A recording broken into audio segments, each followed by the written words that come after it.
बोलो ओंकारेश्वर भगवान की जय। जी ज्योतिर्लिंग के दर्शन के लिए आप लोग पधारे हैं।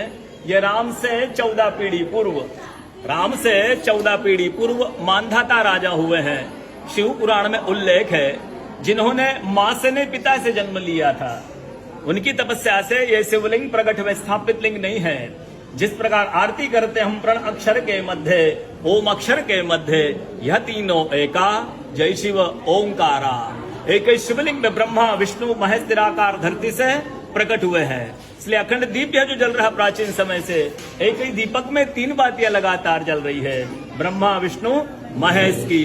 इस पहाड़ी के ऊपर 7 किलोमीटर का परिक्रमा मार्ग है, वो भी ओम आकृति में है। जो पर्वत पे हम प्रभु के दर्शनों के लिए खड़े हैं, ये पर्वत स्वयं शिवलिंग की आकृति में है। चारों तरफ नर्मदा मैया जलहरी बनकर बह रही है।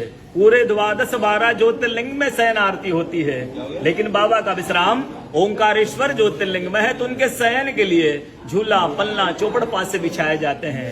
बाबा यहाँ विश्राम करके 3 बजे रात उठ करके महाकालेश्वर जाएंगे, वहां स्नान करेंगे। इसलिए वहां का भस्म आरती प्रसिद्ध है, यहाँ का शयन आरती प्रसिद्ध है। शिव पुराण में भी कथा आती है, महिलाएं 16 सोमवार व्रत करती है, उसमें भी कथा आती है। क्या कथा आती है?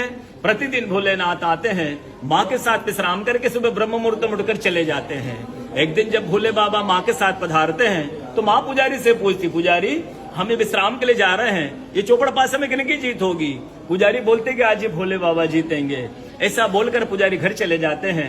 भोले बाबा माँ विश्राम के लिए चले जाते हैं। सुबह ब्रह्म मुहूर्त में जैसे ही भोले बाबा माँ बाहर निकलते हैं, पुजारी द्वार पर रहते हैं। तो माँ पुजारी से पूछती, पुजारी कल मैंने आपसे पूछा था, हम विश्राम के लिए जा रहे, चौपड़ पासे में किन की जीत होगी? आपने कहा भोले बाबा जीतेंगे। भोले बाबा नहीं, मैं जीती हूँ। माँ ऐसा बोल करके उनको श्राप दे के चली जाती है। उनके तुरंत पश्चात अप्सराएं शिवलिंग पे जल चढ़ाने आती। तो अप्सराएं पुजारी से पूछती, पुजारी अस्वस्थ क्यों हो गए? आप तो ठीक थे। फिर पुजारी बताते हैं, प्रतिदिन भोले बाबा माँ के साथ विश्राम करके चले जाते थे।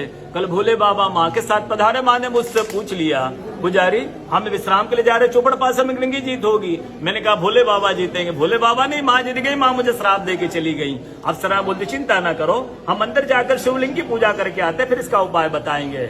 अप्सराएं अंदर जाकर के शिवलिंग की पूजा करके बाहर आकर बोलती, पुजारी आप 16 सोमवार व्रत कीजिएगा, व्रत करते ही स्वस्थ हो जाएंगे, व्रत करते ही ठीक हो जाएंगे।